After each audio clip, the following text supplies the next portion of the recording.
Hello and welcome back to the Book Marketing Tips and Author Success Podcast. And we are broadcasting, so exciting. We're broadcasting, actually, Amy and I are in the same room. We're broadcasting from Nashville, where we are celebrating, actually, we're recording this on Amy Day. And I know y'all probably didn't know that there was such a thing as an Amy Day.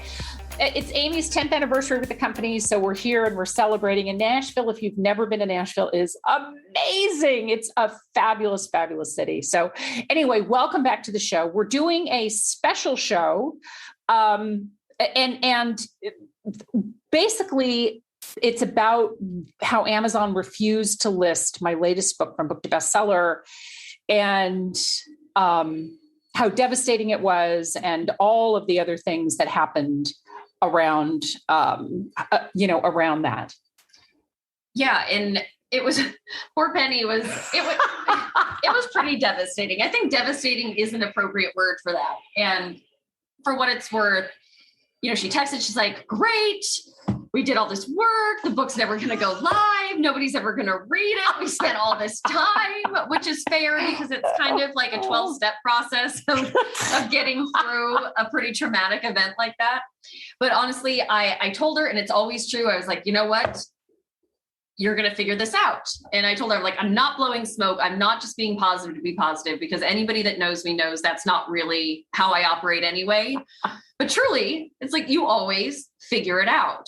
And it takes a while and it's stressful. And we made jokes about additional gray hairs and all of those things. But there is always a way. It can be quite a journey, but there is a way.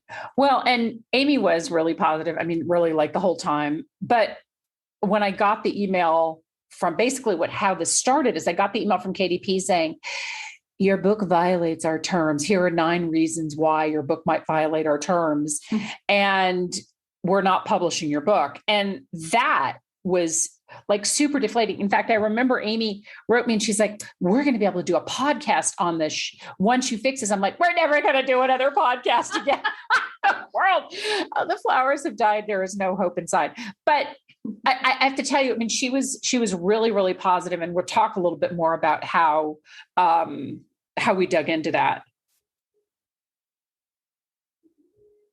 Oh, well, and this is, definitely, and for what it's worth, this is also instructional. This is not us just bitching about Amazon for what it's worth, because we get a lot of clients that go through this too. And we say very clearly when people start working with us, we say, hey, there is a learning curve to this, especially with platforms like Amazon. If you haven't done this before, be prepared to learn, to figure stuff out.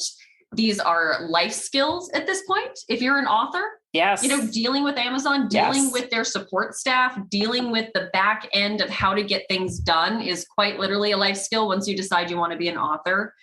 And so this was not unusual. It is just unusual to go through it personally. Because again, we're usually coaching clients through this.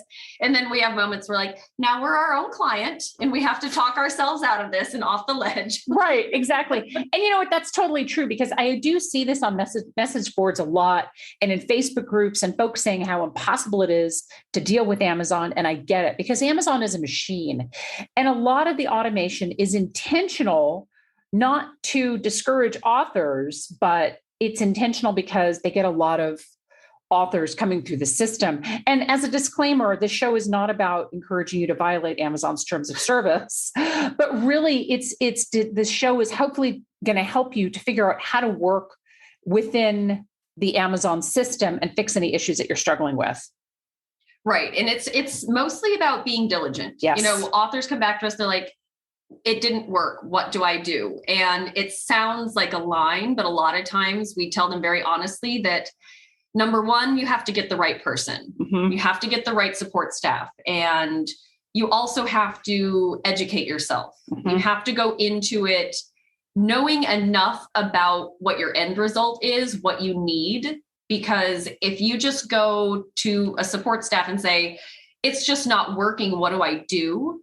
That vague question is going to get you vague answers. Mm-hmm. And they're going to walk you through all of their template responses. Like, well, first, have you tried this? Those kind of things that make you want to throw stuff around your room. Like, I've done all of the things. So the more you know about what you're trying to achieve, and if you can better explain where you're getting hung up, things like that, I think the more demanding you will be with the support staff, and more likely you will get somebody on the line that can actually handle your problem. So they'll either escalate it for you internally.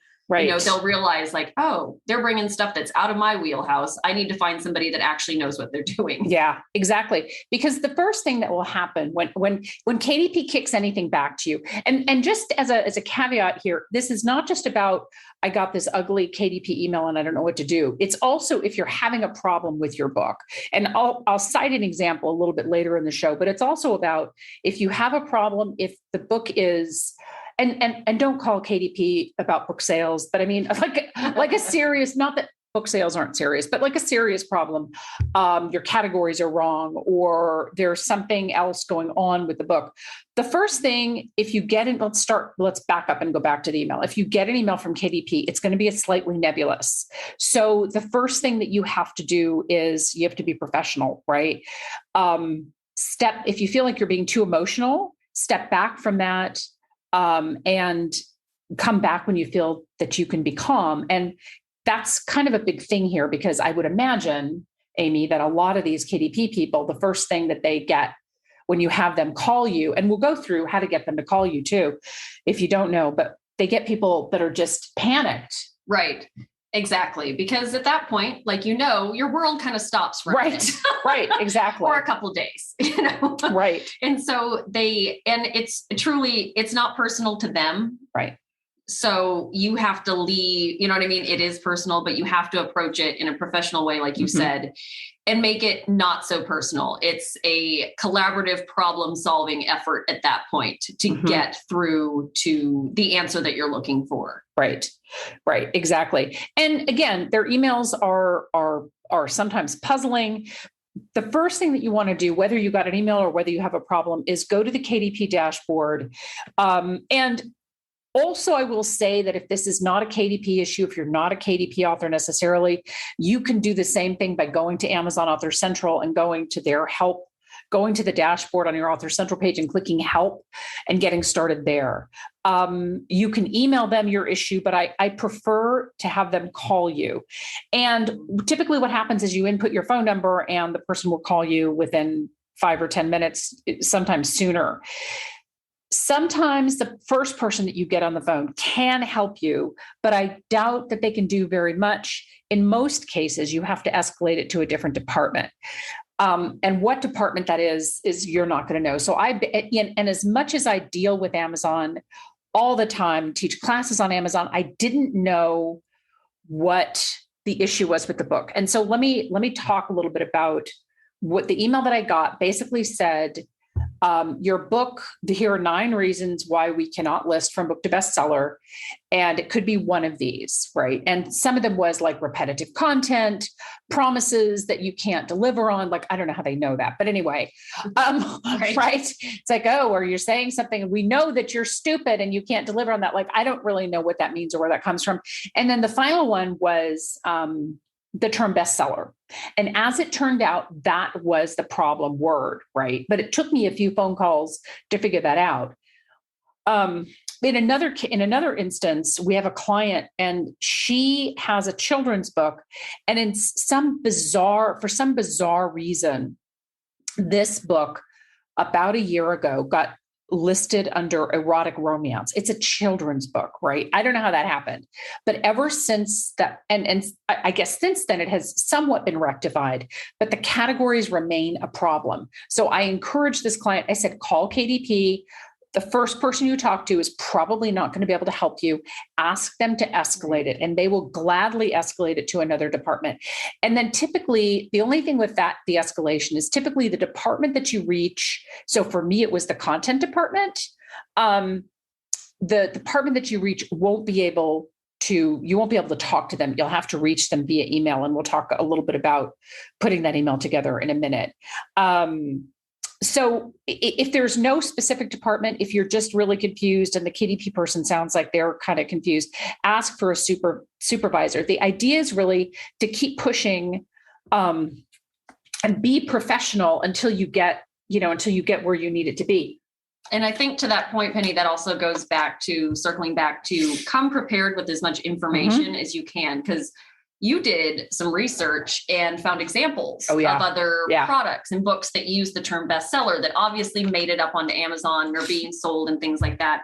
So anything that you can bring to the table to kind of support your case, or to say, you know, if you know what the problem is, or if you're, you know what I mean? If there's anything you can do to kind of say, look, this shouldn't be a problem. I have proof why. This is what I need. Again, while being professional, but again, the more you bring to the table, the better they're going to be able to figure out also who needs to help you too. Yes. But I love that you say, kind of just set the bar a little low and expect that the first person probably won't be able to do much. Like if you couldn't resolve it on your own on one of their FAQ pages or something like that, realistically, that's kind of the level I think most of the first people that answer the phone are at.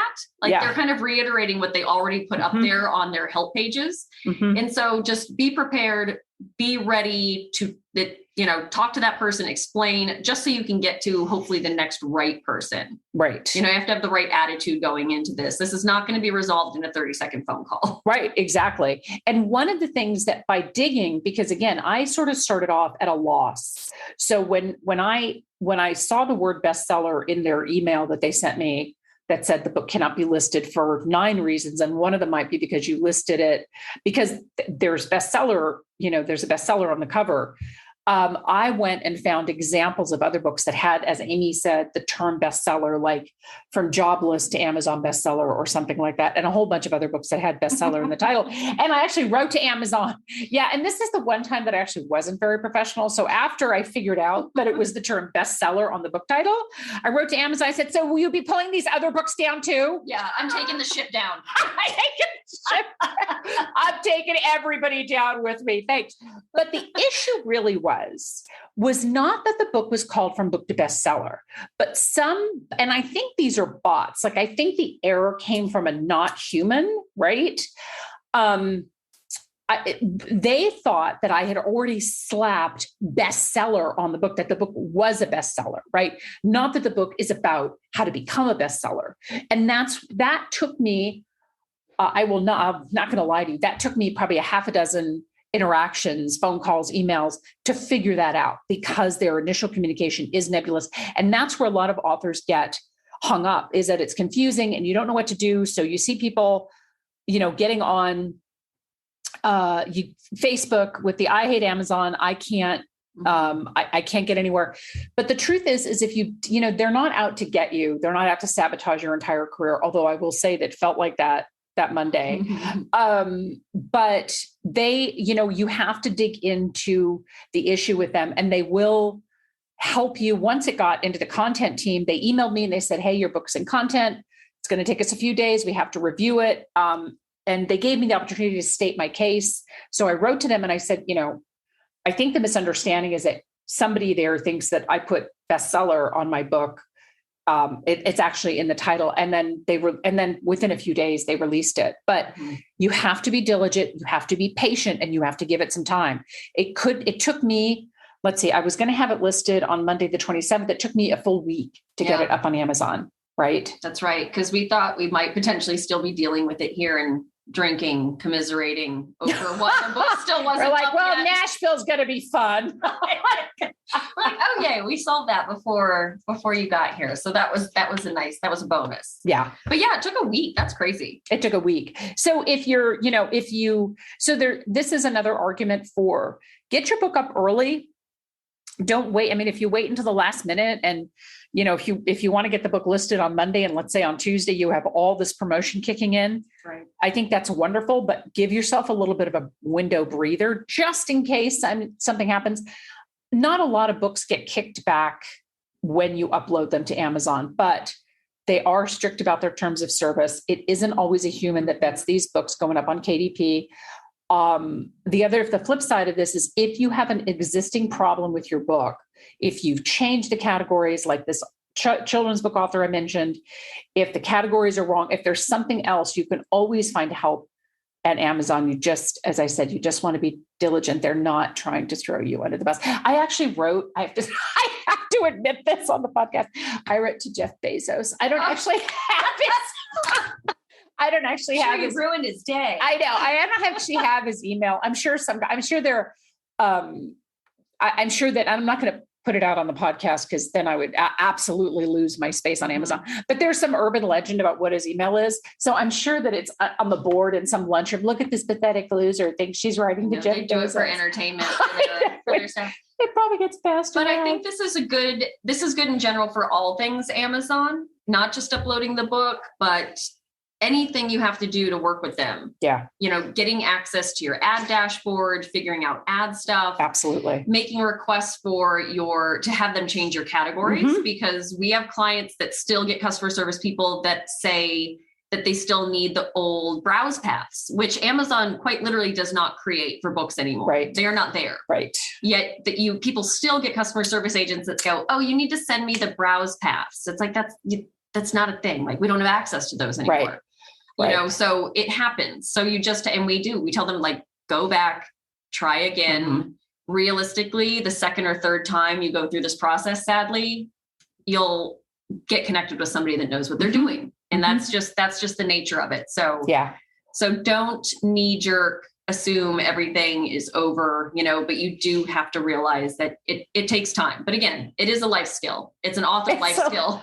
It's a life skill. Yeah, it's a life skill. But there is help on Amazon. They're out there. They're, the first person, like I said, that you talk to, and we deal with this too. I know yesterday we were working together and you were calling the phone company. It's like the first person that you talk to is not always the sharpest tool in the tool shed. No, so it was awful. I know. We won't go into that though. We won't waste the podcast talking about a phone company. But we get it. We get it. So when we're saying, like, just do it, we're not just being obnoxious cheerleaders about it. We absolutely get the frustration, but just being frustrated still won't solve your problems. Yeah. And I'll tell you something, honestly, it was really, really hard because as long as I've been in this business in 21 years, and as many struggles as all of us have had with book publishing and all this other stuff, when I got that email from Amazon, I was just like, everything's stupid and everything's awful. And, and Amy can attest to that, but thank goodness she was positive. And I want to end the show by saying happy 10th anniversary to Amy. It was actually a few months ago, but we're just now celebrating because it's been a busy time. 10 years, happy Amy Day. Hope if you see us on social media, make sure to give Amy a shout out. She's always on my social media, even though we don't give out her handles specifically. It remains a mystery. But thank you so much for tuning in. This was a special show, drop-in show. Thank you for listening, and to get a copy of From Book to Bestseller before Amazon pulls it down again. No, I'm kidding. Oh my God. But it is in the show notes. It is in the show notes. Yes. So you can get a copy. Thank you so much for tuning in. This is Penny Sansevieri and Amy Cornell, and this is the Book Marketing Tips and Author Success Podcast. Bye-bye.